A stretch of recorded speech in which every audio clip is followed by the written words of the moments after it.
Welcome to Hood Champion Boxing and Sports. And boxing, you find a way to win, or you find a way to lose. Maybe, just maybe. Usyk and Lomachenko came into this boxing thing together. From the amateur ranks to the pro ranks, to doing just about everything you could do between the two. From winning titles, becoming unified, becoming undisputed. Moving up different weight divisions. Now, Usyk, of course, is probably the more accomplished, but it doesn't mean that Lomachenko couldn't become undisputed at 130, 126, where he was very, very dominant. The problem is, at 135, Lomachenko, he just wasn't big enough and powerful enough to get the wins he needed. But you can't come out here and say anything bad about Lomachenko. But he's talking to Bob Arum. Bob Arum said something that makes me believe Lomachenko and Usyk, more Lomachenko, may be retiring. Usyk seems like he's got a good buzz going. This man out here, there's going to be a lot of money on the table for him to return and fight. Plus, he's a unified heavyweight champion. And arguably, some would say he's really the undisputed still because Daniel DeBar didn't beat him for that IBF strap. But from talking to Bob Arum, in several articles that I read, it looks like Bob Arum is saying, Lomachenko's undecided on what he's going to do next. And I think the Haney loss took something out of Lomachenko. Then he came back and he clipped Kambosos decisively, boy. Like, you could tell when somebody's like, I'm going to... What Kendrick Lamar say? Sometimes you got to pop out and show no-gooders, right? And I think Lomachenko did that. He popped out and had to show people. Don't disrespect me. Put some respect on my name. And he damn near killed Kambosos in that ring, didn't he? That being said, it seems like after that fight, he's not sure what he wants to do. Because, okay, you beat Kambosos. At 135, what do you do now? Fight Shakur Stevenson, fight Tank Davis. Those are fights where Lomachenko, with all the skill he has, all the talent he has, all the outstanding accomplishments this man has attained, he's still, I think, beyond his prime. And I think even he knows, I'm going here and fight these guys who are much younger, fresher, bigger. Even if I feel in my heart I beat him, what if I get robbed? Plus, he's got a family, they got the stuff going on in Ukraine. What do? So when Bob Arum comes out and says, look, I took a picture with him, his father, we talked a little bit, and I don't want to rush him to get back in the ring. Bob Arum loved Lomachenko. Bob Arum be cuddling Lomachenko and tell him you don't have to call me Bob Arum, you call me Pop Pop. Just call me Uncle Pop Pop. Bob Arum, I seen him kiss Lomachenko on the cheek, so he loved Lomachenko, boy. He ain't treat Crawford like that, but that's a whole nother conversation.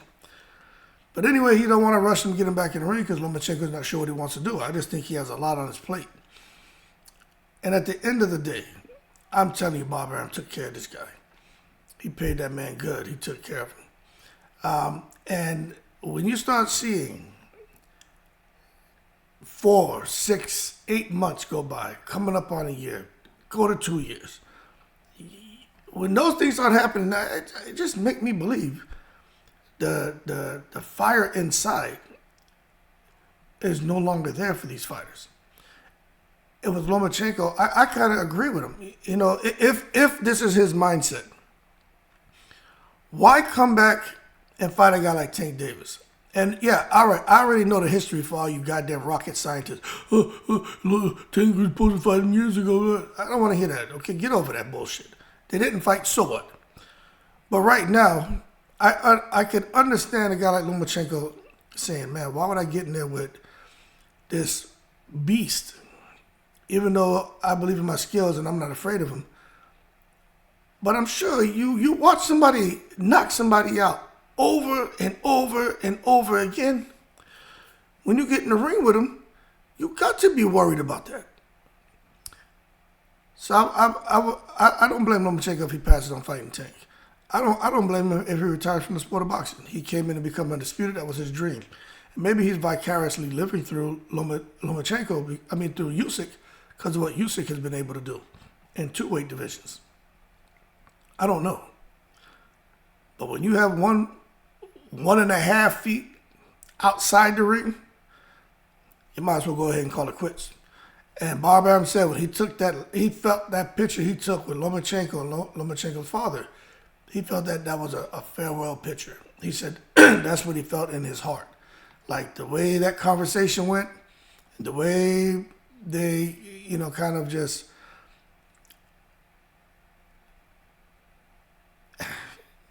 it's crazy, man. He said the way they decided to, just say goodbyes and everything, man, and he's like, it was very sad and depressing, and it was more like a farewell picture. And he said he wouldn't be surprised if Lomachenko retires. And I'm gonna tell you this right now, man. I wouldn't be surprised if Lomachenko retires. I wouldn't be surprised if Usyk retires, and I wouldn't be surprised if Vladimir Klitschko came back. You may say, where the hell did that come from? Because these guys right here, Usyk and Lomachenko, trying to juggle a family and a professional career. Arduous training camps. Worried about their family, extended family, friends. People dying in Ukraine. They don't want to do this shit. So you say, okay, I'm going back home. You got Klitschko. He's out there he's out there dealing with a lot of craziness in Ukraine too. But he's not fighting. So there's a void there. So he's got to fill the void, which is maybe his appetite to get back in the ring. Will Klitschko do it? I don't know. I wouldn't be surprised, but he did say nothing's impossible. So, he may return. So that being said, a lot of people feel Lomachenko should retire. I think he should do what he wants, but just me being a common sense man and looking at the way he's moving, he doesn't seem to be in a rush to get back in that ring, and it looks to me like he's going to retire. And as far as Usyk, his team is saying he's going to continue fighting. But there were some talks about Usyk, and the vibe I got off the articles I read is that he's feeling something different being back with his family. Now, what that means, I don't know. But that could mean I just made $100-something million in one fight to fight Tyson Fury. Across my 2 fights with Tyson Fury, I made up a damn near $200 million. So he made over $100 million to fight Tyson Fury the second time. First fight, he made I don't know what he made, like $60 million, something like that. Anyway, like 110, 120 the second fight, and then like 50, 60. The man damn near made $200 million across 2 fights. What are you doing? So don't be surprised if these guys bounce. But for Lomachenko, I think it's unfortunate he never got the opportunity to become undisputed. It is what it is, though, right? Y'all keep cool. I'm in the breeze.